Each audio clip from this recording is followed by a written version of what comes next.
Joining us on our guest line today is Pete Sepp, president of the National Taxpayers Union. It's an organization that really sort of like the voice of America's taxpayers, if you will, as they work towards a more simple and fair tax system. Welcome to the show. Appreciate your time today. Great to be here.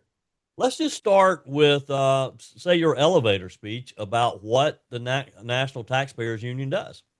We're a nonprofit, nonpartisan citizen organization founded all the way back in 1969 to work for lower, fairer, simpler taxes, less wasteful government spending, and accountability from public officials at all levels, from the local all the way up to the international. And you can find out additional information about the great work that they're doing at their website, ntu.org, ntu.org. One of the issues that you're working on, Pete, is a potential change in how lenders qualify home buyers for a mortgage loan.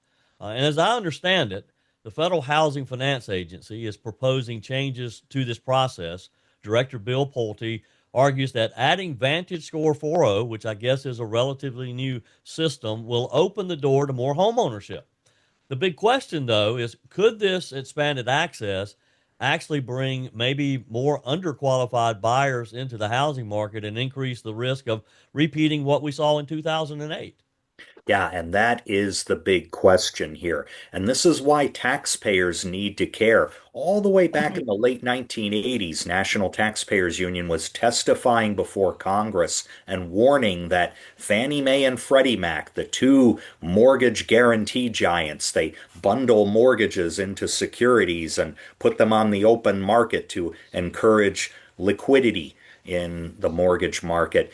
And the practices of these entities, because they are at once privately financed by shareholders but also government run, makes them step into this gray area where taxpayers could be on the hook for some severe liabilities. We saw that in 2008 with the subprime mortgage crisis meltdown, where Fannie Mae and Freddie Mac held about 70% of those subprime loans, which turned out to be bad in many cases and led to almost $200 billion in liabilities that taxpayers had to step in and cover.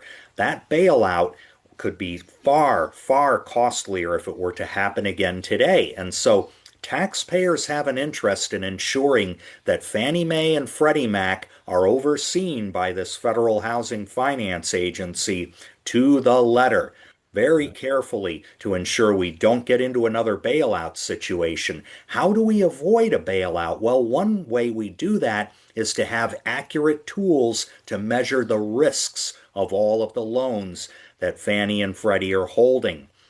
VantageScore 4.0 is a new credit scoring system that Director Pulte has said will operate alongside the traditional FICO credit scoring system.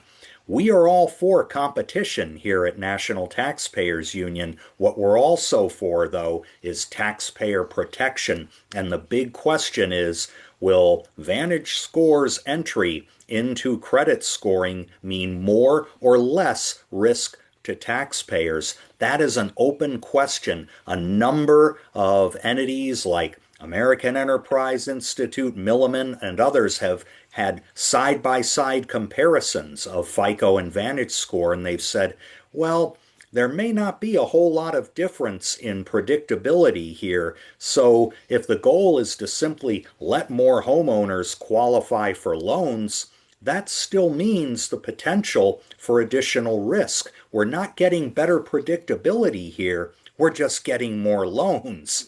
That's not the way taxpayers want to see this go. Yeah. With me today is Pete Sepp, president of the National Taxpayers Union. Now, Pete, as I understand it, and this is totally new to me. I mean, I obviously am aware of what happened in 2008 and aware of how the process goes when someone is potentially looking to buy a home. But as I understand it, VantageScore was developed not too awfully long ago. It's a relatively new model compared to FICO, as you mentioned, which has had decades of proven performance. My question is, should we really be testing what appears to be an unproven credit scoring system when what we have seems to work when used properly? Yeah, that is a very good question. This whole process of introducing VantageScore began when Congress passed a law about 7 years ago saying that the Federal Housing Finance Agency needs to hold a competition among credit score models to figure out if FICO's still the best or if there should be other models allowed in. Again, fine if this happens organically in the private sector. If FICO happens to get a competitor with better predictability of risk, so be it. But from the beginning, this has been forced by government. This whole competition has been something that Congress wanted to see, and the FHFA decided we're going to hold this competition. We still don't know how the competition was actually held. We don't have access to all of the evaluations that the government did to determine that now we're going to have both FICO and VantageScore being used by Fannie and Freddie. That's problem number one. We need transparency into how this decision was reached.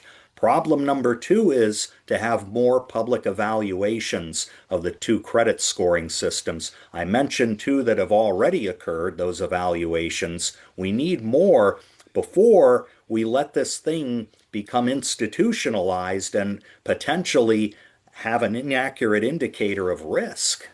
Yeah. Pete Sepp is president of the National Taxpayers Union. You can find out additional information at their website, ntu.org, ntu.org. Uh, Pete, let's go back to that 2008, 2009 period there with Fannie Mae and Freddie Mac. Is it fair to say that that period of time and what we saw had happened proved that maybe not everyone should be a homeowner? Yeah, I'm afraid so. Homeownership is the American dream, but the way you reach that dream is as important as getting there itself. If government creates shortcuts whereby you don't have the capacity to pay back the loan, or you're in over your head, or there are tax burdens that aren't accounted for down the line in the loan qualification and the mortgage process, that's unfair not only to taxpayers, it's unfair to the homeowners themselves. Who wants to be in the position of having to default on a loan and being kicked out of a home that you worked so hard to get into in the first place? That's what can happen if we have inaccurate credit scoring, if we have Congress and the executive branch saying, we don't care about the risk, put more people in homes. That's not the way to do it here. Yeah.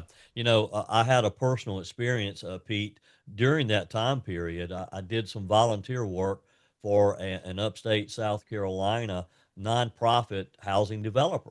And their goal was to try to get as many people in the homes as they could.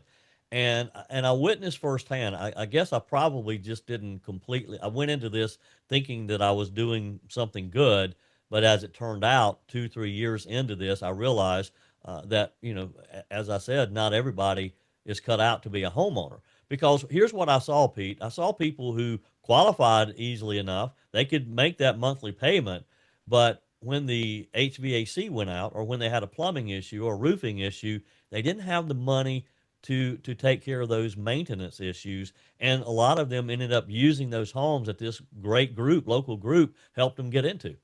Yeah, that's a very good point. It's not just the monthly mortgage or the down payment, it's the maintenance and, frankly, the property taxes. I Yeah. was shocked to learn when I was preparing comments for another federal agency about barriers to homeownership that on average, 44% of a mortgage closing is comprised of taxes, Wow. property taxes, transfer taxes, all kinds of unknown hidden taxes that you never deal with until you get into the actual closing on the loan.